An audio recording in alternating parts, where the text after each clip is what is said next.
me finish with this story. We go to China from time to time, and we train leaders.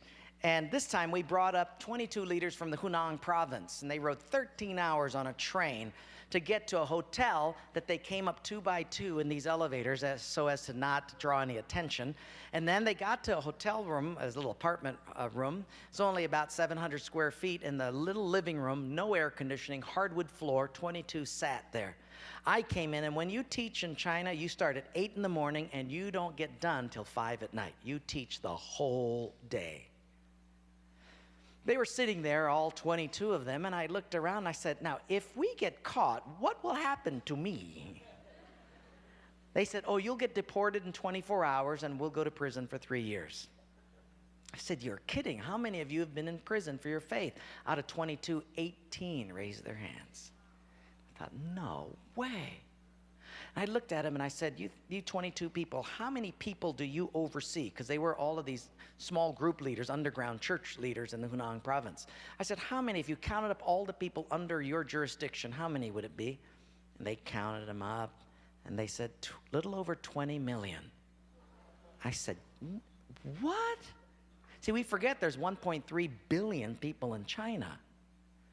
This is crazy. Well, I had 15 Bibles, and I passed them out. Obviously, 7 didn't get them. And I said, let's turn to 2 Peter chapter 1, and we're going to read it. And just then, one lady handed hers to somebody next to her. And I thought, interesting.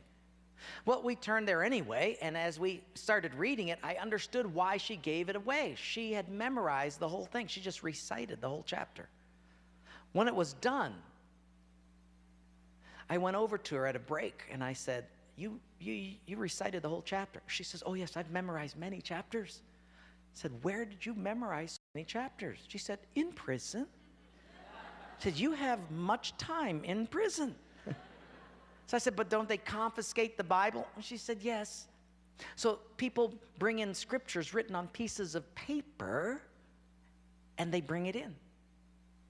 So I said, but then if they find that piece of paper on you, won't they confiscate that? She said, oh yes, that's why you memorize it as fast as you can.